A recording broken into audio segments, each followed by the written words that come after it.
Hey everybody, it's Keri Johnson, your manifesting and mindset business mentor. How is everybody doing today? As you guys are hopping on, say hello to me. I am on again as a guest speaker in the Prosperity Sisters group, so thank you ladies. I'm so excited to be here. And to talk about one of my favorite topics, other than manifesting, is money. It's money.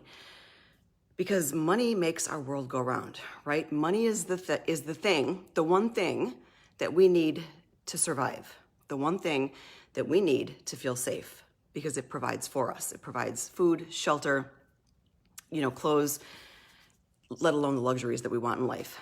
But there are so many stories that we conjure up in our mind about money. There are so many things that we took on from childhood, and possibly even when you're in utero. If your parents were fighting when your mom was pregnant for you around money or something, that energy goes into the baby, knowingly or not knowingly, as it comes out. All the things that we heard about money, all the things that we know about money, a lot of times become our money beliefs, become our money wounds. And if you don't know what your money wounds are or your money beliefs are, ask yourself a few questions. When you were younger, what were some of the things that were spoken about money in your family? Were there fights about money? Did you hear, I can't afford it? Did you possibly not get the gifts that you wanted to get? Or maybe either no gift or the generic version of the thing that you actually wanted. Money has caused a lot of disappointments for a lot of people. Money has caused a lot of pain for a lot of people. And it's the number one stressor and the number one cause of divorce and the number one cause of fights. It's money. It's money. The very thing that we need is the thing that is separating people. It's the thing that's breaking people, friendships, marriages apart. So it's difficult to go after something that we don't have a good relationship with. It's difficult to call that in. So if you're having trouble manifesting your money, if you're having trouble, really understanding the relationship with money, the energy around money, then there's some things that we can do about it. So let's talk about some of those things. So some of the things that I heard, I've seen both sides of the coin. I've seen my parents had a lot of money when I was born until I was 10 years old, and then they lost it all. So I've seen both sides, and I have felt both sides, and I've seen the stressor that it's caused in my family. I've seen the beautiful homes, and then I've seen them taken away. I've seen the beautiful cars, and then I've seen them taken away. So it's become, in my life, something I couldn't trust. Like my safety and my security were always going to be taken away from me, because it's almost like a game of trickery. Here you go, and then I'm going to take it away, taking candy from a baby almost. So I really had to dial in for myself and figure out, okay, if I want to be safe, if I want financial freedom, if I want to take care of my babies, how do I do that? And this was well before I knew of true manifesting and to use it in the proper way. And it was well before I knew anything about money beliefs or money wounds that we had. All I knew is that I had to make my own money, because that would make me feel safe. If I made my own money, then I could buy whatever I wanted, and I wasn't limited by anybody. So I did. In the last video I told you, I started a photography business, and then I started really using my manifesting skills, and I started calling in the money that I desired. But one challenge that people make when they're wanting more money is they're going after the money, and that blocks the money. So this is one trick that I teach is whatever you want, you can't go after that specific thing. There's a little bit of a gray area, but can't go after, if you want the money, you can't go after the money. You've got to go after something else that's going to generate the money. Like, we have to show up first. We have to be in our authentic truth. We have to be serving with our gifts, doing something that helps someone else, that fixes a problem for someone else, that eliminates pain for someone else, or brings them pleasure. Then the money comes. So it's like there's a bridge, there's a gap to bridge between, where we are now and the money that we want to attract. Money's only energy. It's only energy. And there's so many times people are like angry at money. And when money comes, they strangle it.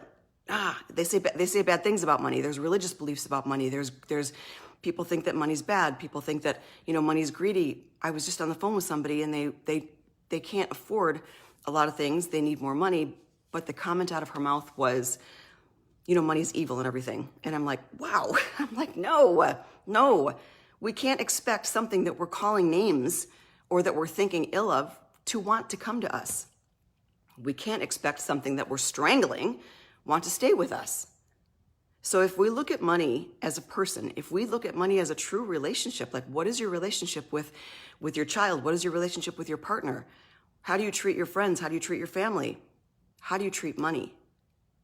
I would put money right in there as a top priority, like you do your loved ones, and treat money exactly that same way. Love of money. I love money. Money, the more money you have, the more good you can do. There's not a love of money. There's loving money to do greater things. Loving people. We need money to love the people. We need money to serve, to complete our businesses. We just need it. So since we live in a society of needing it, and then we shall have it. So the only thing that stops us from having the more money than we want is us. It's our beliefs. How do you feel about money? Do you constantly say things like, I can't afford it? Do you constantly tell your kids we can't afford it? Some of those, even just changing your way of speaking about it will change the way money shows up for you. So there are different types of people with money. There are spenders, there are hoarders, there are savers, there are ones that will never pay for a check, there are ones that can't wait to spend their paychecks. And there's a balance with everything. There's a balance with everything, especially money. So if you have a problem attracting money, it's a belief system, maybe something that happened from childhood, maybe consciously or unconsciously way that you think about money. Is it bad? Do you think money is evil? How can something from God be evil? How can something that we need to survive be evil? It's not. It's a currency that we use. And this is so funny because now that the cryptocurrencies are coming out and the NFT things, if I even said that right, are coming out, we don't give the criticism to those things as we do money. We look at money and we put a face to it, we put a name to it, we put someone that hurt us on that face of money. Not just the president, so we look at this money and we're like angry at it, angry that it doesn't stay, angry that there's not enough, angry that we came from a family that didn't have enough, angry that we don't get enough. Like it's all those feelings, the ill will feelings that we have towards this piece of paper, So we need to look at this piece of paper like we're on a date with it. What would you say to this person if you were on a date with it? Would you say to this person, you're awful, you're dirty, you're evil, you're greedy? Do you want it or do you not want it? If you hoard anything, if you strangle anything, it's going to go away. It's not going to want to stay. So money has a job to do. So we need to have a flow with money. We need to allow money in and allow money out. It just can't be one way. I mean, imagine just trying to breathe in without breathing out. It gets uncomfortable. Now imagine breathing out and never breathe in. It doesn't work. We need to allow money to come into our lives and leave and come and leave as easy as breathing in and out. And when you put a different frame on what money is and take care of it, take care of your dollars, like, are your dollars all crumpled up? Are they just shoved in pockets and in spaces, or are they all like flattened out? Do you really appreciate your money? Do you appreciate giving it when you're giving it? So those are some of just simple ways of treating money differently. Treating money, for every dollar, every penny that you pick up, to be so appreciative of this gift that you have and this gift that you will share. And the more you share, sometimes you have to share first. Sometimes you have to put the money out first and trust in your divine that you will always be supported. You will always be provided for, which is so true. We need more trust and we need more faith. And it's not about the money. It's not about needing the money. It's not about needing the money because the money always comes. It's about when we're only focused on the money, and we're not focused on anything else, when we're not focused on service, when we're not focused on our passions, when we're not focused on love, then it becomes very difficult for money to stay. And a lot of times, depending on what beliefs there are, money can come, but then it goes. Like I hear some of my clients say, it just goes through my hands, and the minute I get like this bonus or a check, it just leaves. I don't even know where it goes. And then I hear others say, I just got this great big bonus, but then I got a car in a car accident or had issues or some sort of big bill came in, to basically take part of that money away. And we don't want that. We want an easy relationship with money. We want to be able to just call in more and more and more and more and more, and true abundance across the board, knowing true wealth across the board is, perfect health. It is perfect love, perfect relationships. And I say perfect lightly, loosely. My perfect is different than your perfect, but I love the word perfect, because why not? Why not? Like, it's not, it's not like 2 + 2 is 4. It's just perfect. It's perfection. Whatever makes me feel like I'm in bliss is perfection. And money can be a very fun tool if we release the grip of it. It can be very, very fun.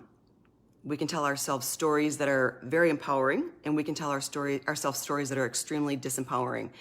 And when we always feel like the kid that never got the thing, when we always feel like the poor kid, when we always feel like it's just we're not good enough, I'm not worthy of it, then we're gonna have a very difficult time getting out of that mindset.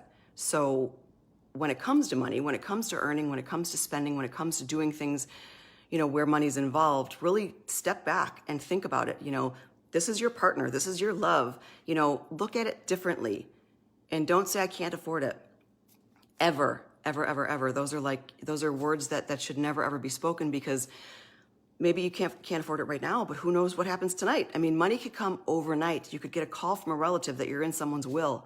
You could go buy a scratch off and win the lottery. Like, there's so many ways that money can come in an instant, and we shut the faucet off. Always, no one else. We shut the faucet off. So to breathe a little bit, breathe about, just know that things are going to be okay. Don't let money be such a stressor. And I get it. I totally get it. But if we remove our mindset from I need the money or I need the clients, instead of, okay, how can I serve today? How can I be a better person today? What miracles am I going to see today? Deliver to me where I'm supposed to go today. Everybody knows what bills are coming in. Everyone knows when the rent is due. I would like that money to be delivered to me times 10 before the end of the month, like right now. So those are some scripts that, even like mental scripts, like talking to God, talking to the universe, commanding, show me what I'm supposed to do to get the money. Show me what I'm supposed to be doing, because I don't like this feeling. And being worried about money, it doesn't do anything. It doesn't do anything except crash your vibration. And the money is playing up here, and our vibration needs to be somewhere up here to get it, So we've got to find something to do to vibrate where the money's vibrating, instead of crashing our vibration, kind of going back into the victim mode of why me. And it's easy to do, and it's okay, because we're human, so we dip like that sometimes. But to recognize it and just to try to get out of it, to do something, to get back to neutral, to do something that makes you feel good, to separate yourself from the money, to know that money will always be there for you. And the best thing about this is that we can create it. It's abundant. Like, it's not like if I earn something, I'm taking it away from anybody else. Like, it's not just a piece of pie that has 6 slices. We're not taking anything away from anybody else. Everybody can tap into their universal abundance, their universal bank account at any time, and draw to it. Do you know how much money you want? Do you know why you want that money? Do you know what you're going to do with that money? The universe doesn't know what I want $1 million means. It's like, why? That's boring. You need to be a little bit more creative, be a little bit more spiritual than that. I want $1 million. How many times have you heard that? You've maybe even said it, Everybody wants $1 million. $1 million isn't that much. That's 10 years living on 6 figures. And when everything costs probably just to live a normal life, probably $60,000, that's probably with no extras, 50 to 60 to live in a nice place. $1 million's not a lot. So, and don't limit yourself either with just $1 million. Maybe the universe was going to deliver you 10 million. Maybe all of a sudden you were going to be the next, superstar or author. And, 300 million was coming your way. That's one thing my dad taught me. Never, ever, don't limit yourself with money. An abundance of money, this and something more. I know for sure I need this much because I want to do this, this, and this. And delegate where your money goes. The money wants to know where it's going to go. It sounds kind of crazy, but try it. Like, don't just listen to these to these things. I have some pretty interesting ways of making life work, seeing behind the scenes, seeing behind the curtains. And I get kind of silly sometimes because it works for me. I've had to really find ways to make me not worry about money, to make me not worry about the bills that come in. And if we know when we're worried, we're separated. If you know that you've got a source to connect into, you're not alone. And your money comes from your source through people, not from the people, not from the jobs. It comes through your source. And when you're open to it, show me from known and unknown sources. From known would be business, clients. Unknown would be, a little scratch off. Or unknown would be, open your junk mail. This is one of the things I'm like, don't throw out your junk mail. Open everything that comes through that mail, because there are hidden checks in there. And they make it look like junk mail for a reason. There's checks coming to your mailbox all the time. And there was a time when I would just play with this. I experiment with everything. I play with this. Instead of going to your mailbox expecting bills, expect checks. Expect unexpected checks and get excited. Oh, I wonder what kind of checks are going to be in my mailbox today. I wonder what. I gave this exercise to my ladies that were in one of my programs, and one of them did that. And she was imagining $2,500, and all of a sudden there was a random check for $5,000 because she overpaid on something. We don't know, like when we're paying insurance, we're paying all these different things, when we're paying phone bills, all the different carriers that go out of business that other ones buy. I mean, there's like a lot of intricacy in all these big businesses that in order for them to get out of trouble, sometimes they've got to pay the overages or, the contracts or whatever. So there's always money coming in mailboxes, and a lot gets thrown away if you don't open your junk mail. So, hey ladies. So next time you go to your mailbox, get excited for checks, get excited for unexpected money, and ask, start creating a different story about money.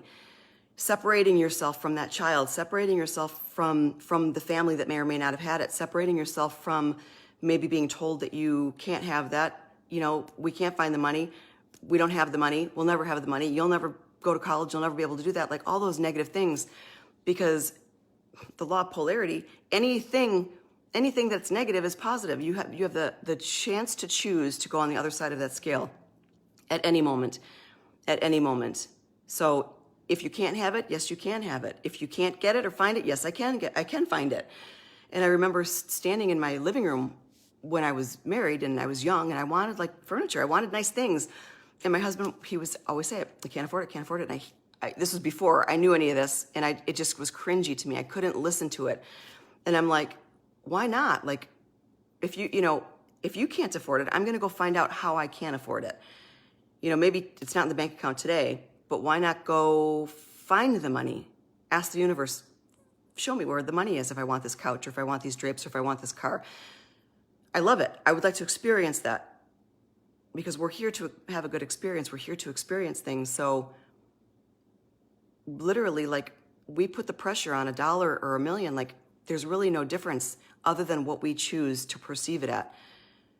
So if you choose the million, like the dollar, it's only $1 multiplied. And we take the pressure off of it and bring it down a little bit, it's still $1 million. Why can't I have that? You can have that.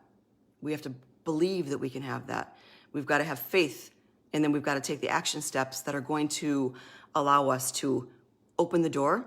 If you win the lottery, open the door for the checks for the mailman. Go buy a scratch off, even as little as that. That's an action step. You still went and bought the scratch off if you get that action downloaded to you.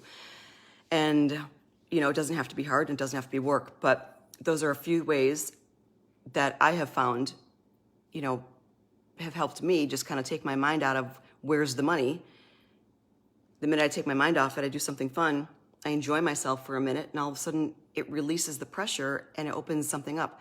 A client will call, someone else will book. All of a sudden there's money coming in because I'm not staring at it. I'm not wondering where it's at. It's like watching a how do they say it? A watched pot never boils. It's like that. So the minute you turn away, it starts boiling. I don't know I don't know why, but that's like money. So I want to show you this book too. Pam Grout is an excellent author. I don't know if you guys have heard. This is Think and Grow Rich. So the more we're thankful, the more we're in appreciation.